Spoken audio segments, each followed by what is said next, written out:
Welcome to the ninth episode of Talks with Tay. My guest today is a photographer, a pretty good one too.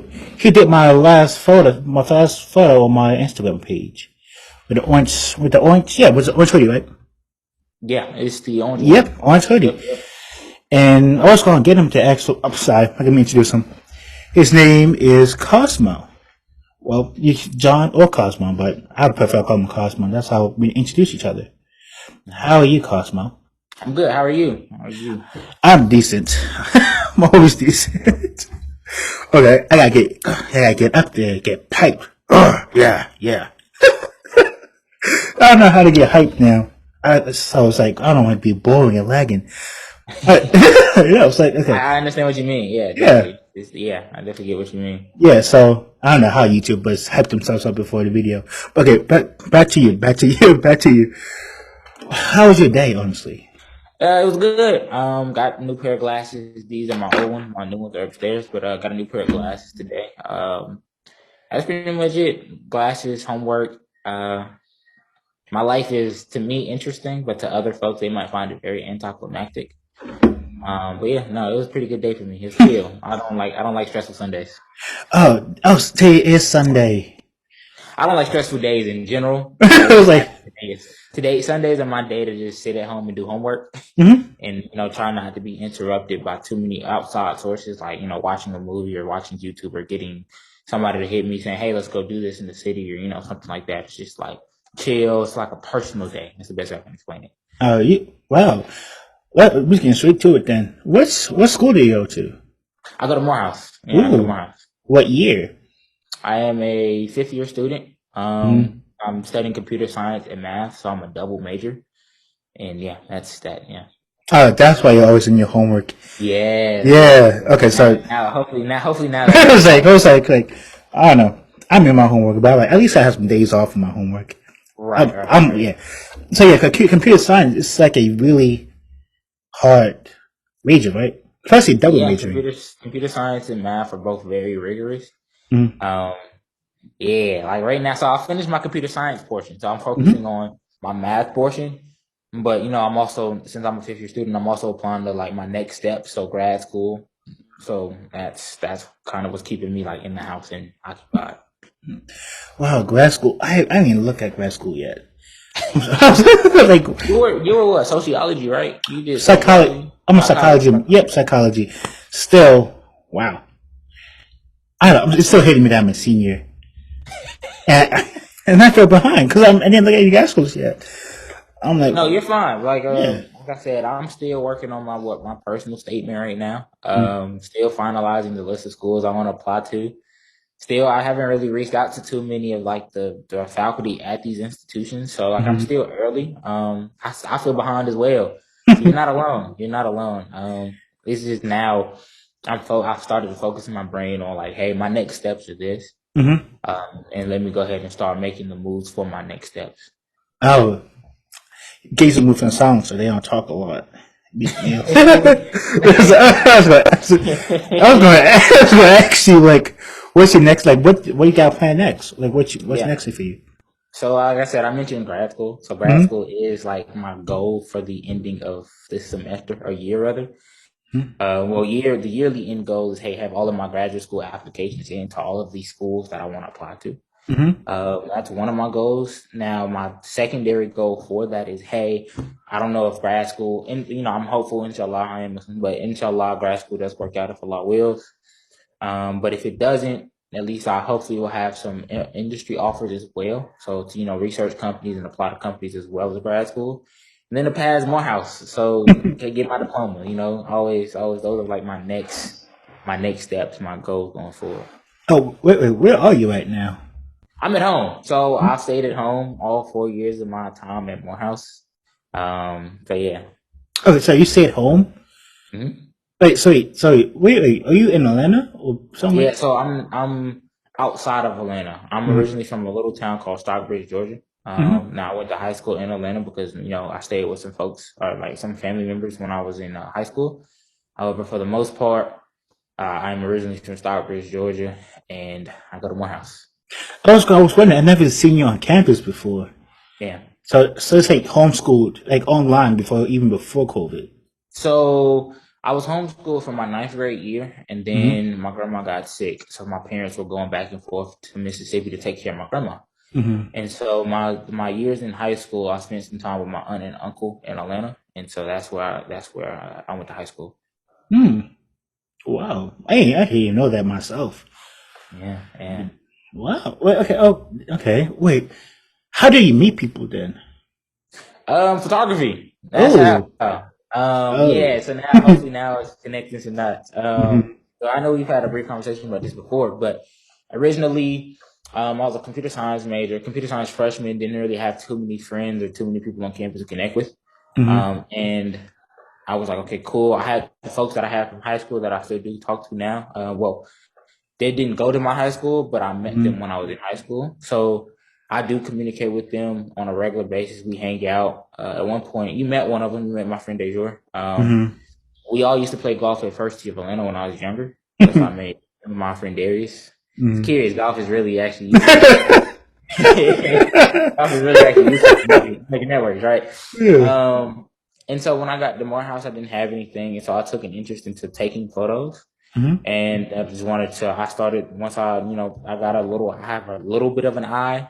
Mm-hmm. In my opinion, hopefully you agree. I did take some shots of you. Mm-hmm. But I eventually upgraded to an actual camera. Going into that summer, Mm-hmm. did some studying abroad in Spain. I brought a camera, and then I just started shooting. And then I started try to network with different people to do shoots with. Oh. Younger me was more. I put a lot more emphasis when I was younger in the photography game into meeting people, trying to make a network. Mm-hmm.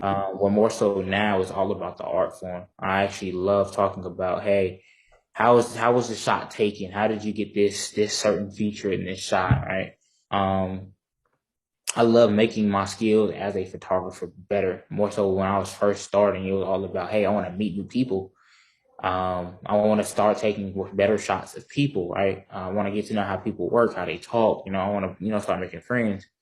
And as a photographer, it's not always good to do that. And so, like Mm-hmm. I said, now that I'm older, I'm more of a, hey, let's get this, let's take Mm-hmm. these shots, right? Yeah. Let's take these shots. So it's like you're still friendly, but not as friendly as before, basically. Yeah, yeah, Yeah. yeah. I'm nowhere nearly as friendly. Hmm. And I learned this as I go through my day to day. There's a very fine line between being friendly, and just being inappropriate. Right? Mm-hmm. People come to you for shots, you don't want to be overly friendly. You want to say, "Hey, these are the shots that you're looking for.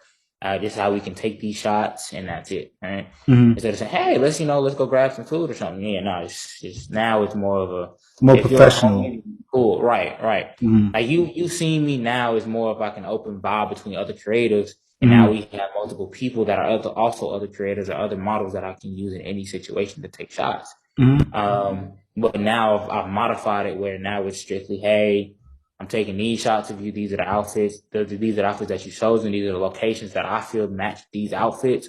And we do a shoot there. Still, I have my homies or some other creators around me, and Mm-hmm. then we'll just make it a fun vibe. Like just, hey, what angles do you see? I'll talk to one of my friends and say, hey, what angles do you see that I might not see at this moment?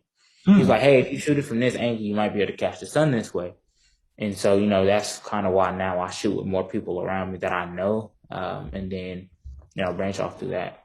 Because I was going to say, when we did my photo shoot, you had somebody there with you. Yeah. I thought he was like, in my opinion, I saw him more like an intern, like he was teaching them some things. Yeah, yeah.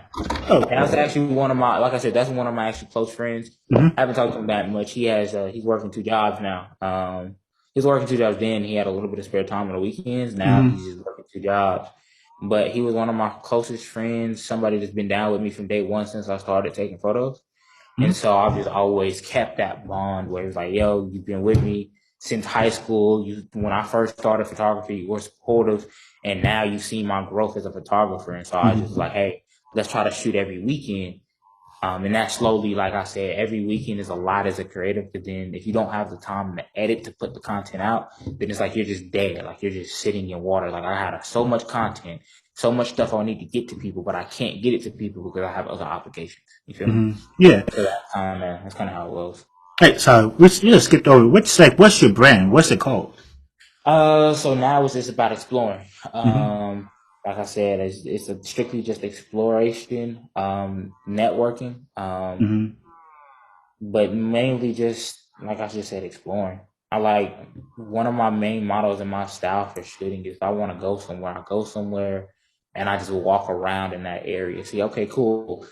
Like I know this part of the city. If I walk from this side to the other side, where would I end up? Oh, I realize it just makes nothing but a big circle. Or oh, this takes me all the way from this side of the city to the MARTA station or to the train station on the other side of the city. So it's just like an exploration of the city. We can go to a pond or a nature reserve, and it's still like walking around, just hanging out, talking, taking photos, or whatever catches our eye, type of thing. Wait, so what's something you would have known before you started photography? How expensive it was.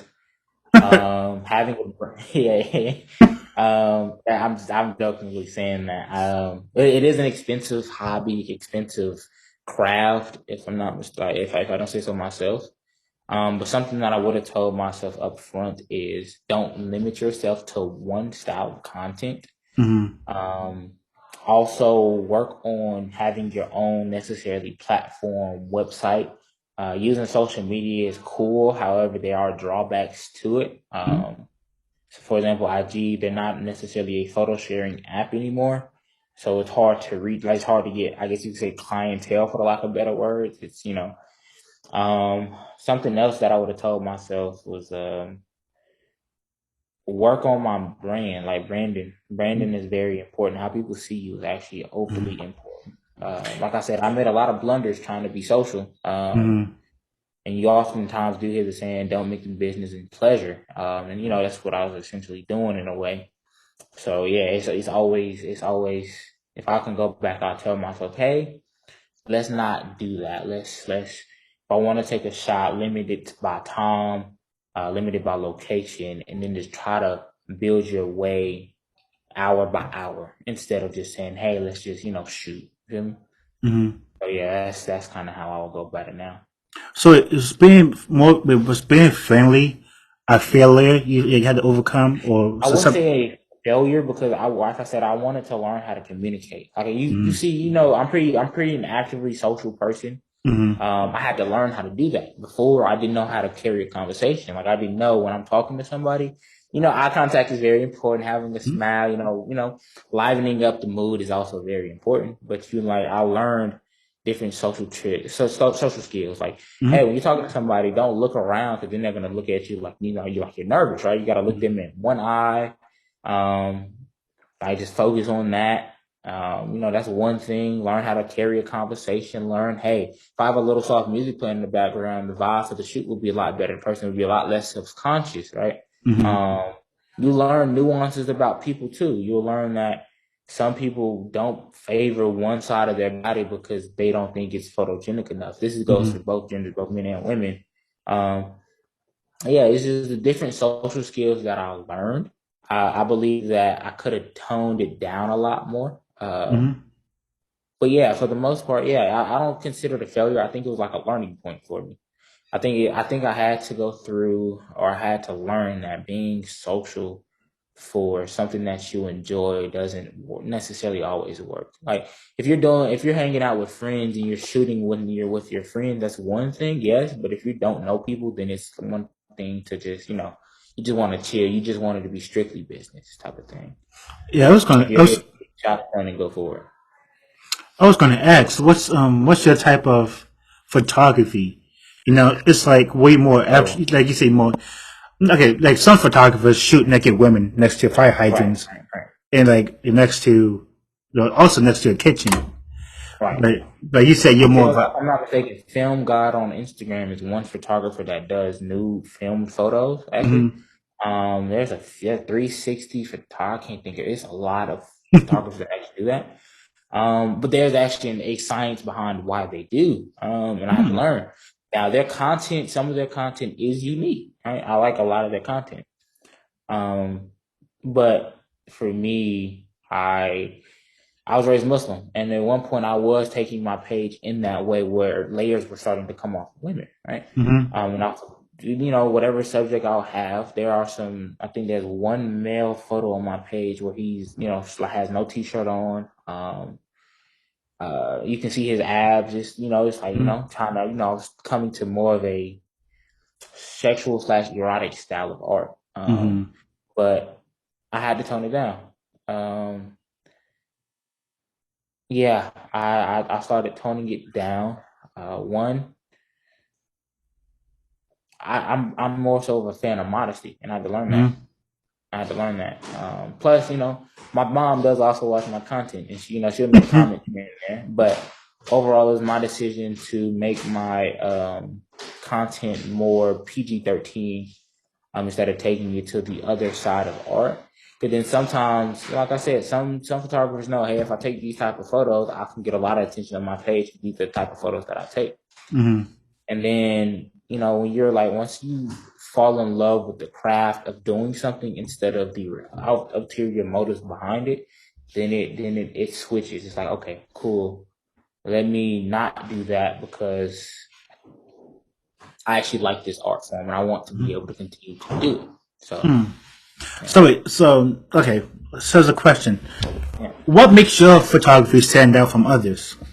I don't know. You tell me. Tell me. All right. So from a photographer, from my perspective, right? From my perspective, it's a lot different from like somebody that can be viewing my art. Mm-hmm. And one thing I do proud myself on is being able to take a subject and make it appear as natural as they are outside Mm-hmm. of the camera. If you look at a lot of my content or if you see some of it, I try not to put in a lot of the Photoshop. I try to make them look as real as they look, just natural. Mm-hmm. Right? I don't try to blend in their skin where it's pinky smooth. No, I try to keep everything consistent. Right. Um, I try to also work on clarity. I like my shots to be clear. Right. I Mm-hmm. don't like a lot of the extra dramatic effects. No, I like everything to be clear. Right. That's just how I like to shoot. Um, Not saying I don't edit my shots. I do. They are all edited on my page. However, I guess you say what I'm most proud of is just the clarity of my work. Mm-hmm. It's like if you look at majority of my work, you will see some blurry shots, but for the most part, hopefully you'll see them that they're pretty clear.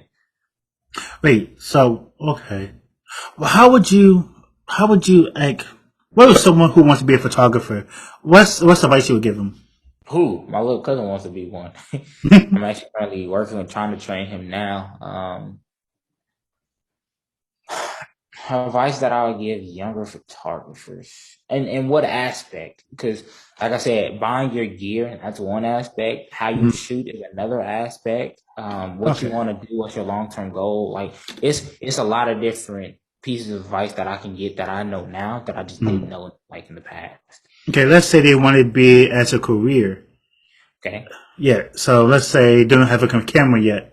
Okay. They're using an iPhone and they want to use a career. Would you suggest buying Yeah, a camera they first? wanna take the career path of being a photographer. Mm-hmm. So three things, because at one point, like I said, I've done my research, right? I've because at one point this is the path that I was actually not as a gate like a full time career, but it's like Mm-hmm. my side career, right?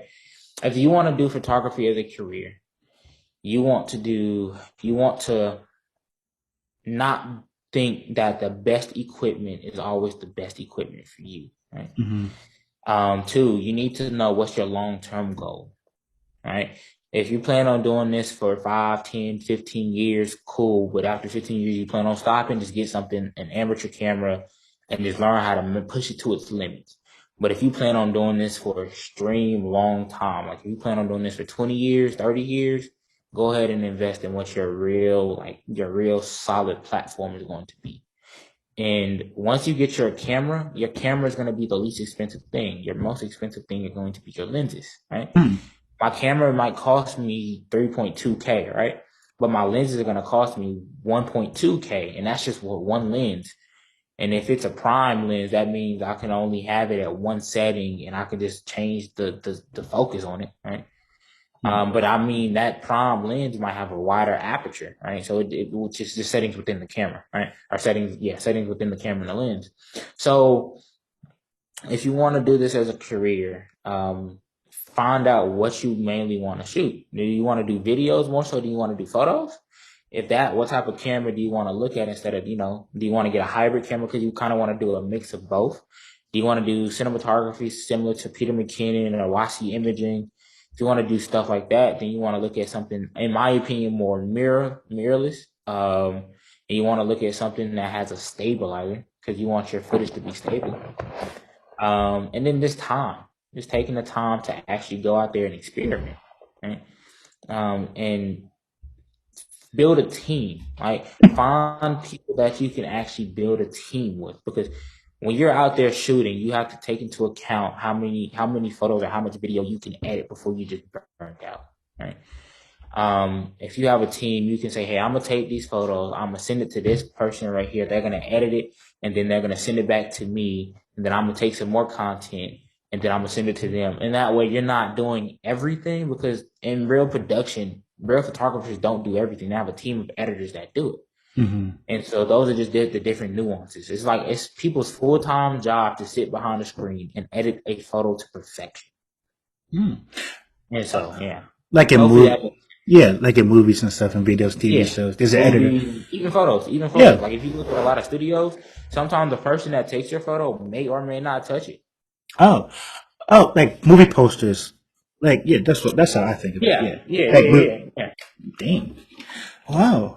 So okay, But like I that's said, you learn a lot of this later on in life. Like that's not. not later on in life, but later on in the career. Like I started with a Nikon D3400, which is Nikon's amateur, in my opinion, amateur setup, right? But I can still make the photos out of that amateur camera look close to the ones that I take out of my big boy camera now, which is the Z6 II, right? Which is what was one of Nikon's. I haven't looked recently since I bought it, but one of Nikon's best cinematography cameras, right? So you can do, it's one of the best hybrids. So I had to learn, like, when I had that camera, I didn't have a stabilizer in it. I had to learn, okay, cool, I don't have a stabilizer. I was also working on a crop sensor, which the crop sensor is different from a full frame camera because it crops the shot. Then I had to learn about lenses. I had to learn, like, okay, if I get a 50 millimeter for a crop, that might cause some vignetting on the full frame, which is like the blacking on the out of focus ring or the dark rings on the outside of the photo. So it's like different things that I had learned when I was actually actively shooting, that if I would have known beforehand, I would have said, hey, I'm gonna go ahead and spend 3,000 up front, right? Although you might upgrade within you might want to upgrade later on down the line, but once you have one top tier camera and you learn how to use that top tier camera, anything else you touch is simplistic. After you learn the settings on how you switch that one, if you go from Canon to Sony, you might have to learn where the buttons are. You might have to learn what the dials do. But as long as you understand how it works, you're cool. I'm not gonna say a lie to you. When you saying like the lenses and the names and stuff, I'm like, damn, this guy's speaking Spanish to me right now.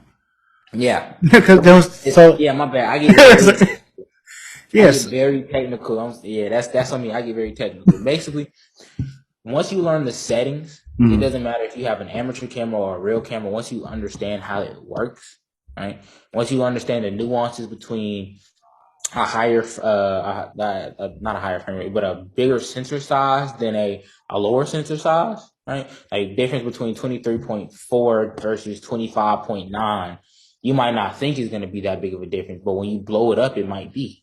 When you blow it up, it should be, right? It might be very minuscule, but if you really edit in that shot, you're going to notice it. Meaning pixelation. Like, so when I take a shot, sometimes a shot may come out pixelated. Sometimes you might see a person might not be as in focus as you want them. But you take them on a different camera, just naturally, they might be. And that's sometimes due to the sensor size. And then sometimes it could just be dealing with how the person focused their camera. So just different nuances, like, different nuances. So where did you learn all this? What's the resources you learned from this phone? I self-taught. Oh, Google, YouTube, self-taught. Yeah. YouTube. I Hey, use by the. screen. It's funny, right? Because when I first, like my second year as a photographer, folks were saying, "Hey, your content is tough," and I was like,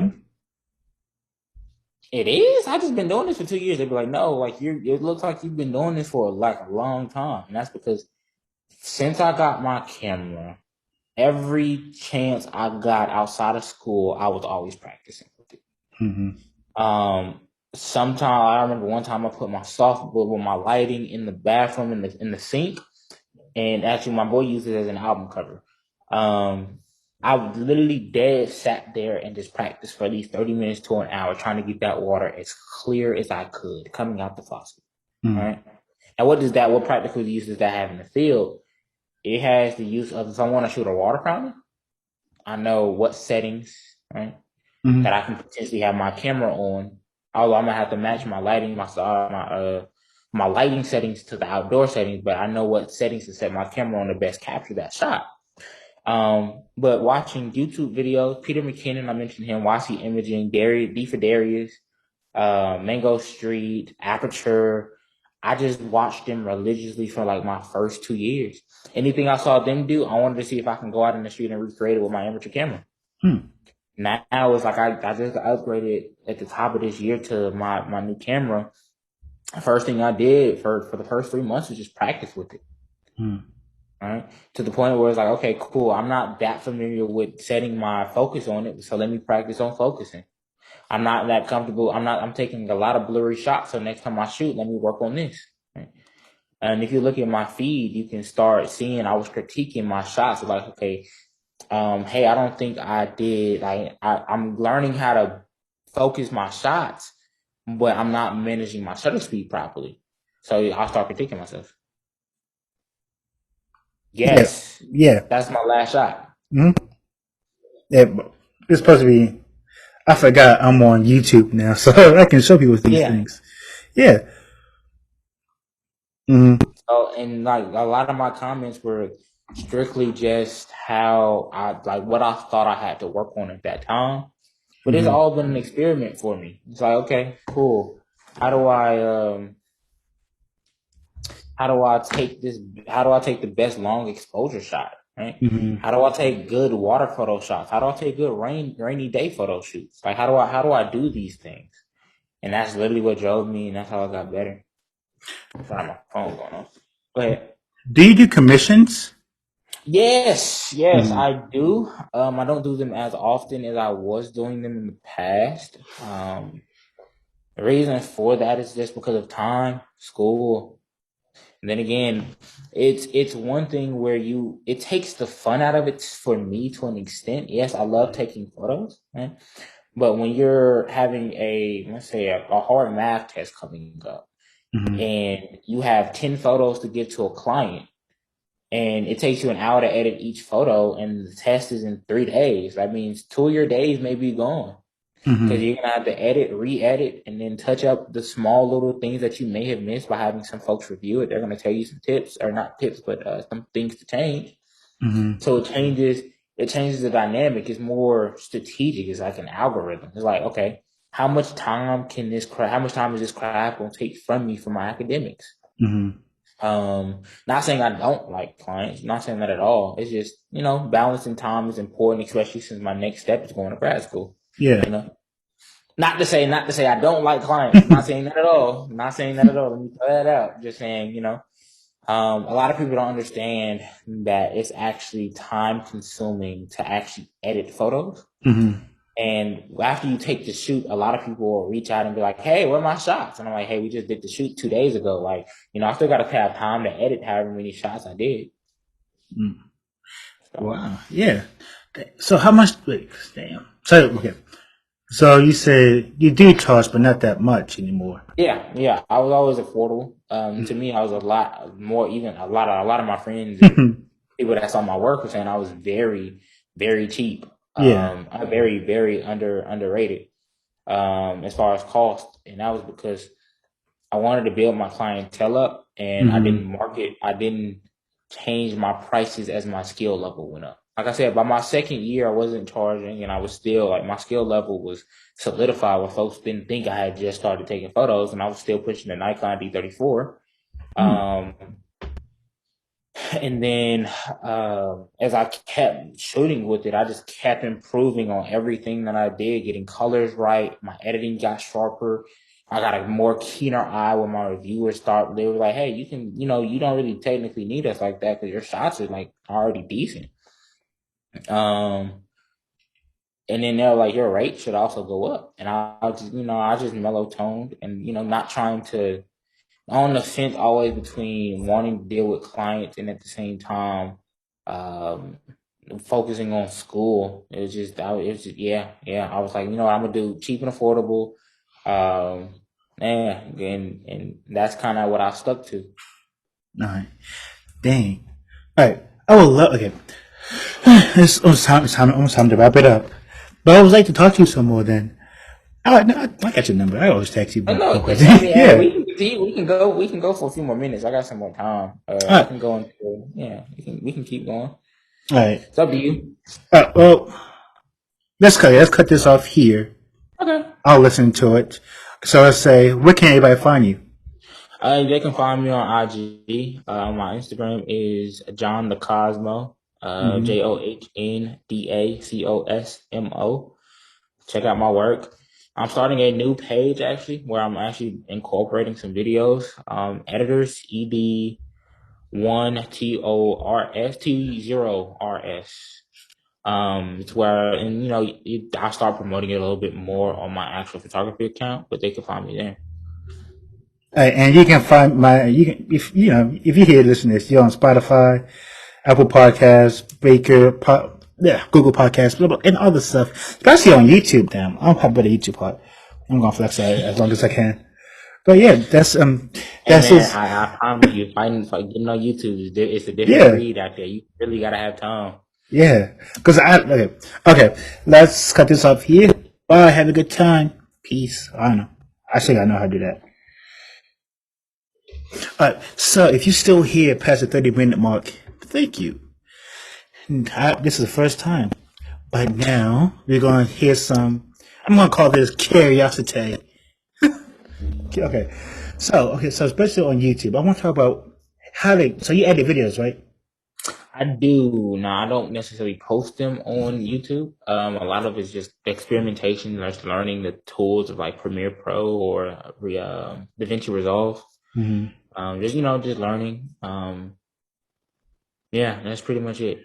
So you don't edit like you used. The editing is a part of stuff you do, right? But not as Yes, heavy as yes. photography. No, but it's becoming more so involved in what I do post. Okay, is it easier or harder? Um, is it easier or harder? Are photos easier? I would say they're both around the same to me. Mm-hmm. Photos can get a lot more technical. So once you splice the videos together, once you put everything together, you still have to go back and color grade versus in photos, you might have to remove an object, you might have to fix some hair, you might have to draw another lash in, might have to fix some skin. Mm-hmm. Um, but it's nowhere near. I guess in my opinion, I'll consider videos a lot more complex, and because they Mm-hmm. can get very technical. Versus photos, photos are like it's like drawing with a crayon to an Yeah. extent. So do you record on your camera? Does your camera Yes, record? Okay. yes, yes, yes. Okay, I was want to say because let's say like I seen like a video like a YouTube of a guy who does like versus like a pro versus amateur. Like Hmm. a pro, he has to use an iPhone, or Right. like an amateur had to use like a big at Like a big, yeah, like yeah, big, big big, big yeah, yeah. And yeah. and sometimes the pro, the pro always has a better commercial or video Right. because he has more experience. And Hmm. I think that was what you were talking about earlier. It no matter what gear you have, it's more. It's like it's not the gun; it's the guy behind the gun. Yes, Yeah, yes, it was like yes. that. So that's what I like. That's what I was going to try to make it commercial, but it's a lot harder than I thought. Yeah, yeah. Because there are rules to film that are different from rules in just regular. There are rules in film that don't necessarily exist in photography. Yeah, you Hmm. have shutter speed, aperture, and ISO that goes standard. In film, you have what lens am I shooting. You know what I mean? In both photography, you have what lens I'm shooting with, but Mm-hmm. in videos, the majority of the time you want to shoot on a prime lens. You draw a time, like a board for what type of shots, what you want them to be shot at, how far away from the person you want them. Like I said, it gets a lot more technical. Mm-hmm. The simplistic way that I sometimes do my videos is with, but then again, I'm not a pro at videos, right? Yeah. Um, the simplistic way is to have an idea and then just try to make that idea come to life, then just free ball. But Mm-hmm. when I'm actually technically trying to make like an actual video production, I know, hey, I want to be 5 meters away from this person. I want to shoot at 24 focal, not focal length, but zoom. I want to shoot at 24 because I have a zoom lens. Primarily, I'll have a prime lens. I know I want to shoot at what specific frame rate, because if I shoot in 24, for primarily of everything in my timeline in Premiere or whatever editing software I'm using is in 24. If I take some footage in 120 and put it in a 24 timeline, then I have a slow motion clip, right? So Mm-hmm. it's it's just different because you blueprint everything out with it. Oh. Everything has to go to detail. And then you have to know what angles to shoot a person, what angles will make a person look better.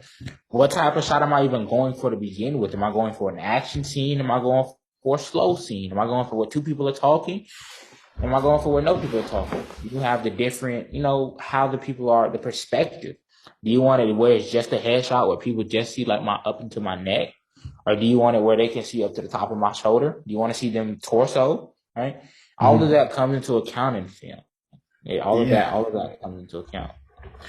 So you learn your editing from the same guys, basically. How you learn from your Okay. So photos, yes. Videos, no. Videos is more of, hey, what does this do? Mm-hmm. And that's strictly it. So I had a little bit more. I took a different approach when I learned how to edit in like Premiere or DaVinci. Like I said, I'm not a pro, but I mean I can figure my way around. So I just figured my way around. All right. Can you do you do it off your phone or your laptop? Editing, Yeah. computer. I use my computer. Hmm. Okay. Okay. That's where. Wait. What's some editing gear that you can use? People can use. So editing is non